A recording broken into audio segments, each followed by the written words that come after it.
लोगों ने खुद देखा, कल मैं यहाँ आके प्रेस से बात करना चाहती थी, मुझे प्रेस से बात करने तक नहीं दिया। आप लोग खुद आके सर्किट हाउस के बाहर, और यही नहीं फिर मुझे सर्किट हाउस से निकाल भी दिया। आई थिंक यहाँ थोड़ा शोर ज्यादा है। आप लोग अगर अंदर लॉन में आएंगे that will be better. Ma'am बोलिए चुप रहो प्लीज प्लीज। आप लोगों ने मुझे लाके रहने के लिए मैं चली गई। Anyways that's not the point. मेरे जो 2 PSOs हैं जिनकी रिस्पॉन्सिबिलिटी है मेरी सिक्योरिटी, उनकी कोई गलती नहीं थी। रातों रात उनको सस्पेंड किया। इनको आधा घंटा लगा मेरे 2 PSOs को सस्पेंड करने के लिए। उनका नाम हमीद और बशारत है। उन लोगों को ये सस्पेंड नहीं कर रहे जिनने यहाँ पे जम्मू कश्मीर में दहशत फैलाई है। वो पुलिस वाला SHO वहां का जहां मैं कल गई, जिनने वहां पे दहशत फैलाई है, जो नौजवानों से पैसा लेते हैं, एक्सटॉर्ट करते हैं, उनके against no action. The army man who killed that truck driver in Sopore, no action taken against him. तो ये बहुत अफसोस की बात है कि जो यहाँ सरकार है, वो NC गवर्नमेंट हो या LG एडमिनिस्ट्रेशन हो या दिल्ली में बैठी मरकजी सरकार हो, इनकी प्रायोरिटीज ही नहीं है कि ये जम्मू कश्मीर को खुशहाल बनाए, सेफ बनाए, सिक्योर बनाए। इल्तिजा जी, कल मैंने डॉक्टर फारूक अब्दुल्ला से फोन लाइन पे बात करने की कोशिश की और साफ तौर से उनसे ये सवाल पूछा कि आज इल्तिजा जी को जो है वो सर्किट हाउस से प्रेस कॉन्फ्रेंस करने के लिए नहीं आने दिया जा रहा, और उनका ये कहना था कि इल्तिजा जी जो है वो रोज नई बयानबाजी करती है, मैं उन सवालों का जवाब नहीं देना चाहता। देखिए, वो मेरे से बहुत बड़े हैं, बुजुर्ग हैं, लेकिन शायद वो भूल रहे हैं कि उनके अपने बेटे, कल जब मैं कठुआ गई सुबह के 6 बजे, मैं फरार हुई चोर की तरह। रात में मैं निकली, प्लीज डोंट मेक नॉइज, मैं रात को निकली चोर की तरह श्रीनगर से। उनके बेटे को, जो आज की डेट में यहाँ के चीफ मिनिस्टर हैं, हमारे चीफ मिनिस्टर हैं, उनको कल कठुआ पहुंचना चाहिए था। उनके बदले हम गए।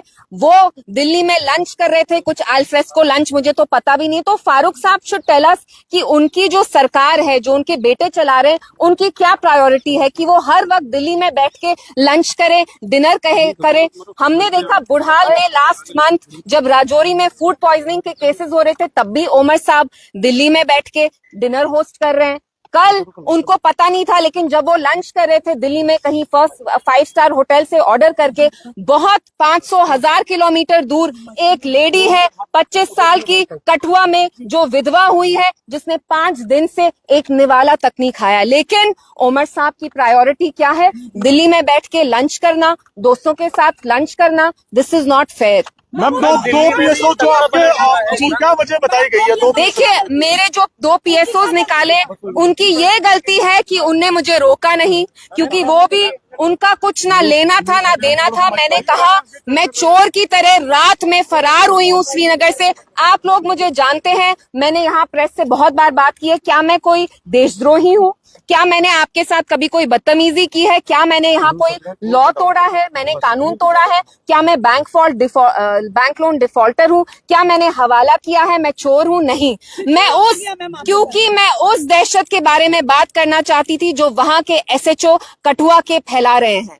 वो वहां छोटे छोटे लड़कों को उठाते हैं और उनसे पैसे लेते हैं, और इन लड़कों को टॉर्चर किया जाता है। मुझे बताया गया कि मक्खन दिन साहब को जब रिलीज किया, 4 किलोमीटर वो पुलिस की गाड़ी में थे, निकाला उन्हें, 4 किलोमीटर पैदल चलाया टॉर्चर करके, और जब उनने पानी मांगा, पानी का उनको एक घूंट तक नहीं दिया। मैम, दिल्ली में जो तख्ता पलट हुआ है, उससे आप क्या समझते हैं कि वाकई में बीजेपी की जीत है या जो दिल्ली के बीच में? देखिए, my priority is my state. Jammu Kashmir, यहाँ की आवाम, यहाँ के लोग, वो मेरी प्रायोरिटी है। दिल्ली में क्या होता है that is not concern. Democratic country में तो क्या लगता है आपको? आप मुझे एक बात बताइए, ओमर साहब के सब्जेक्ट्स जो हैं वो जम्मू कश्मीर की आवाम है। मैं कहती हूँ चलिए, वो लंच अगर आप छोड़ के यहाँ आके अपना कंधा देते उस लेडी को, मक्खन दिन की बीवी को, जिसकी 2 छोटी छोटी बच्चियां हैं, तो आपका क्या जाता? अमित शाह साहब से तो आप इतना मिले। पिछले 2 महीने में NC की सरकार क्या कर रही है? दिल्ली जाके शॉल देते हैं, they are on a shawl spree. लेकिन आपके जो अपने लोग हैं, उनके लिए आप बात नहीं कर रहे। There is no sense of safety, there is no sense. आवाज उठाना गलत है। देखिए, मैं आपको सच में बताऊं, पिछले 24 आवर्स में मुझे इतना स्ट्रेस हुआ है। मैंने कुछ 600 किलोमीटर ट्रैवल किया, और मैं सच बताऊं, जब मेरी गाड़ी निकली श्रीनगर से, मुझे पुलिस वालों से डर था। क्योंकि मुझे ऐसा महसूस दिलवाया जा रहा है जैसे मैं कुछ गलत कर रही हूँ। मैं क्या कह रही हूँ? मैं आप लोगों के सामने सच्चाई जाहिर कर रही हूँ। क्या ये कोई जुर्म है? आपको लगता है कि सच्चाई बताना एक जुर्म करने के बराबर हो गया है जम्मू कश्मीर में? बिल्कुल। 2019 के बाद अगर आप सच्चाई का साथ देते हैं आपको पनिश किया जाता है। जुडिशियल इंक्वायरी की मांग की है, जो कठुआ का केस हुआ, जो कि मक्खन दीन के साथ हुआ, जो पूरा जम्मू कश्मीर जानता है। हमने जुडिशियल इंक्वायरी की मांग की, तो क्या कहना था? हमने जुडिशियल इंक्वायरी इसलिए उसकी मांग की है क्योंकि बिलावर के जो एसएचओ हैं, जिनका नाम जितेंद्र सिंह है, वो करप्ट हैं। उनके अगेंस्ट सीरियस एलिगेशंस हैं कि वो वहां एक एक्सटॉर्शन रैकेट चला रहे हैं। मिलिटेंट होना एक बहुत सीरियस चार्ज है। उनको अगर पैसे नहीं मिलते, वो इन लड़कों को टॉर्चर करके फेक मिलिटेंसी चार्जेस लगाते हैं। So we are demanding a judicial probe and we also demand that this SHO should be immediately sacked. And मैं जो हमारे जितेंद्र सिंह है, जो कठुआ के एमपी हैं और मिनिस्टर हैं, मैं उनसे पूछना चाहती हूँ, सर आप कहाँ हैं? आपके जो लोग हैं जिनने आपको इतने बड़े पैमाने से पार्लियामेंट में भेजा, वहां पे एक बच्ची है हमारी जो विधवा हो गई रातों रात। उसके हस्बैंड की गलती भी नहीं थी। उसका खावंद इतना शरीफ था कि अपनी जान देने से पहले उसने कुरान पाक पकड़ के अपनी जान ली। मैम जब भी आप और महबूबा मुफ्ती जी किसी भी परिवार के लिए संवेदना करने के लिए जाते हो, तो उसी वक्त जो है आपको हाउस अरेस्ट कर लिया जाता है। महबूबा मुफ्ती जी को भी हाउस अरेस्ट कर लिया जाता है। उसको लेकर क्या कुछ, मतलब संवेदना देना किसी परिवार को, वो भी गलत हो चुका है। देखिए, परिवार की बात नहीं है यहाँ, तो हमारा ही परिवार नहीं है जो पॉलिटिक्स में है। पॉलिटिक्स में तो एनसी की फैमिली भी है ना, जैसे आपने फारूक साहब का कहा। फारूक साहब खुले हैं, उनके बेटे भी, एंड ये बहुत अच्छी चीज है। लेकिन सरकार बनने के बाद एक ही चीज बदली, पहले एनसी को भी हाउस अरेस्ट में रखते थे, आज उसी एनसी को गवर्नमेंट ने फुल खुली छूट दी है। एलजी एडमिनिस्ट्रेशन के अंडर जो पुलिस है, एनसी के मिनिस्टर्स को इसलिए खुली छूट दे रहे हैं क्योंकि एनसी कहीं ना कहीं यहाँ जो सच्चाई है उस पे पर्दा रखना चाहते हैं। हर एक गलत चीज को वो नॉर्मलाइज कर रहे हैं। तभी जावेद राणा साहब को वहां बिलावर जाने दिया, मुझे नहीं जाने दिया। क्यों? क्योंकि जब जावेद राणा साहब वहां से निकले, उनने अपनी जबान नहीं खोली, उनने अपना मुंह नहीं खोला, उनने मीडिया को ये नहीं बताया कि बिलावर में जो लोग हैं वो दहशत में रह रहे हैं, और ये दहशत कोई मिलिटेंट नहीं, वहां के एसएचओ जितेंद्र सिंह कर रहे हैं। इंडिया अलायंस का आप उनको आपस भी में पूछने दीजिए। इंडिया अलायंस का आपस में जो एक तालमेल है, यूनिटी है, वो होना कितना जरूरी है? क्योंकि उसका इम्पैक्ट दिल्ली में आया। आपको लगता है कि बिहार में? मैं आपको बार बार बोल रही हूँ, हमारे लिए हमारे लोगों की लाइफ, उनकी सिक्योरिटी, उनकी इज्जत सबसे ज्यादा इम्पोर्टेंट है। दिल्ली में क्या होता है, that does not concern me. A 25-year-old man, Makhan Din, committed suicide because he was injured grievously. He was tortured in police custody by the SHO of Bilawar, and that is our main concern. Ma'am, आपको रोका गया, जावेद राणा जी को नहीं रोका गया, तो ये किसकी तरफ दर्शाता है? ये तो जुगलबंदी है। एनसी सरकार और एलजी एडमिनिस्ट्रेशन जो पुलिस चलाती है और दिल्ली की बीजेपी में जुगलबंदी है, तभी इल्तिजा मुफ्ती को रोका जाता है और जावेद राणा साहब को अलाउ किया जाता है। क्यों? क्योंकि जावेद राणा साहब ने आपको ये बात नहीं बताई कि वहां के पुलिस वाले एक एक्सटॉर्शन रैकेट चला रहे हैं। एनसी के लोगों की क्या प्रायोरिटीज है? उमर साहब दिल्ली में बैठ के लंचेस कर रहे हैं, कठुआ वो जाना नहीं चाहते, सोपोर वो जाना नहीं चाहते। आपके लोग रो रहे हैं और आप उनको यहाँ अपना कंधा देने के लिए तक नहीं है। आपकी क्या प्रायोरिटी? उनका कहना है नेशनल कॉन्फ्रेंस का कहना है उमर साहब ने पहले ही ट्वीट कर दिया था इन दोनों घटनाओं को। तो एहसान किया हम पे। ट्वीट करना एहसान होता है क्या? तो फिर मैं भी ट्वीट करके। साहब भी कह रहे हैं कि उमर साहब फुलफिल नहीं कर पा रहे हैं अपने जो उन्होंने वादे किए। देखिए, कमिटमेंट तो अलग बात थी, वो रैशनलाइजेशन ऑफ रिजर्वेशन हो, 200 यूनिट इलेक्ट्रिसिटी हो, लेकिन सबसे पहले जान है तो जहान है।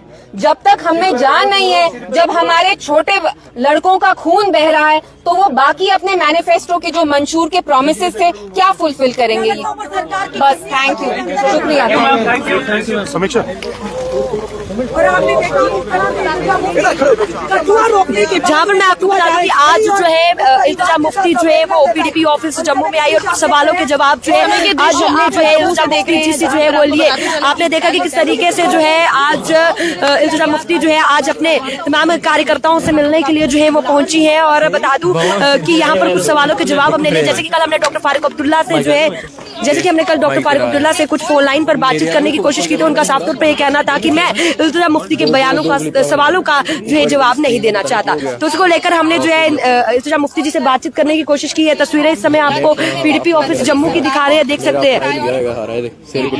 स्टेशन हो या दिल्ली में बैठी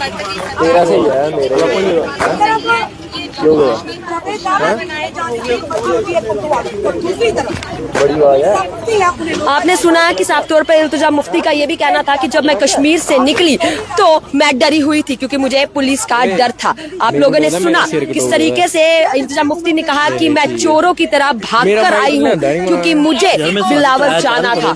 एक्सक्लूसिव बातचीत जो है वो हमने करवाई आपके इस समय, देख सकते हैं आप। पक रही है, ये आने वाला समय बताएगा। फिलहाल इल्तिजा मुफ्ती ने अपनी बात यहाँ से वहां जाके शॉल प्रस्तुत करते हैं। यहाँ के जो लोग हैं उनकी जाने जा रही हैं, वो उनमें इतनी डिसेंसी नहीं है कि वो सोपोर जाएं, इतनी डिसेंसी नहीं है कि कठुआ जाके उस लड़की को अपना कंधा दे जो बेवा बन गई रातों रात, जिसके 2 छोटे बच्चे हैं। मक्खन दिन की फैमिली से मिले, ये काम की बात नहीं है। मैं जाऊंगी, मैं 600 किलोमीटर 2 दिन में चली हूँ और मैं आपको बता नहीं सकती हूँ मुझे कितना स्ट्रेस हुआ, क्योंकि मैं अपने घर से मैं चोर की तरह निकली हूँ। मैं चोर नहीं हूँ, मैं सच्चाई का साथ देती हूँ। मेरे साथ ऐसा सिला क्यों किया जा रहा है? Why are they treating me like I'm a hardened criminal? मैं आप लोगों के सामने सच बोल रही हूँ। क्या एक जुर्म है? आप भी एक जर्नलिस्ट हैं, आप सच्चाई का साथ देंगे तो आपको भी पनिश किया जाता है कश्मीर में। हम जानते हैं कि आप अपने शब्द बाहर रखना चाहती थी, मीडिया से बात करना चाहती थी। आपको लगता है कि भारतीय जनता पार्टी की सरकार थी, अब एनसी की सरकार है, इन दोनों सरकारों के में क्या डिफरेंस देखती हैं आप? कुछ बदला है? कुछ नहीं, बिल्कुल वैसा है।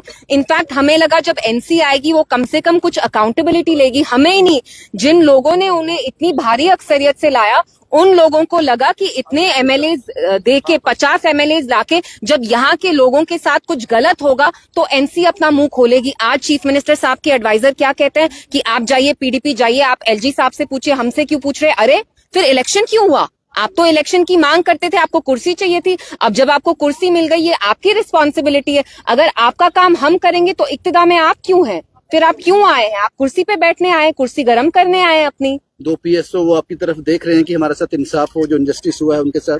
मुझे बहुत बुरा लगा, मैं रात में बिल्कुल नहीं सोई क्योंकि मैं जानती हूँ वो बहुत गरीब फैमिली से होते हैं। कारण उनको ये कारण बोला गया कि आपने इसको रोका नहीं तो हम आपको निकाल देंगे। एसएचओ बिलावर को नहीं निकालना है, उस आर्मी वाले को नहीं निकालना है जिसने मंजूर को, एक ट्रक ड्राइवर को दिन दहाड़े मारा for no crime of his. But इनको मेरे पीएसओस को ही टारगेट करना था। क्यों? क्योंकि मैं घर से निकली, क्योंकि ये चाहते थे कि जेल की तरह मुझे वहां रखे और मैं निकल के आप लोगों से बात नहीं करूं, कठुआ नहीं जाऊं। इसका मतलब जो भी पुलिस वाला आपके साथ अटैच होगा, आपके साथ काम करेगा, उसकी जॉब रिस्क में है। देखिए, अगर मैंने सच्चाई का साथ दिया तो सब जो मेरे इर्द गिर्द होंगे वो सब रिस्क में है। तो this is a choice that I make.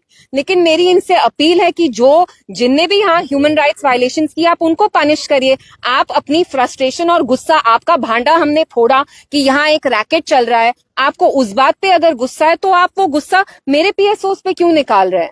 Why are you taking it out on them? अब आप क्या करना चाहती हैं? क्या कठुआ के जो मक्खन दिन साहब हैं, क्या कहना चाहेंगे उनके लिए? किस तरह की जस्टिस की आप उनके लिए? जब मैं कल बिलावर से निकली, वहां बहुत फैमिलीज मुझे मिली जिनने कहा यहाँ के जो एसएचओ हैं उनका नाम जितेंद्र सिंह है, वो बहुत ज्यादा करप्ट हैं, वो एक रैकेट चला रहे हैं वहां। मुझे वहां बहुत सारे आदमी मिले जिनकी टांगे टूटी हुई थी क्योंकि उनको कस्टडी में इतना पीटा गया है। और उनको ये एसएचओ कहते हैं कि अगर आप हमें पैसे नहीं देंगे, हम कहेंगे कि आपका पार वालों के साथ राब्ता रहा है। पार वाले मीन्स पाकिस्तान, हम आप पे फेक चार्जेस हॉइस्ट करेंगे। तो आप देखिए, पुलिस वाला अगर कानून तोड़ रहा है तो उसको पुलिस में रहने का हक ही नहीं है, वो एक मुजरिम है। मैम, जो आप बोल रहे हैं बड़े सीरियस। बिल्कुल, और मैं ये डंके की चोट पे बोलूंगी क्योंकि अगर आप लोग मीडिया का ये रिस्पॉन्सिबिलिटी, आप जाइए बिलावर जाइए, फैमिली से बात करिए, जो बात मैं बोल रही हूँ वो आपको बोलेंगे।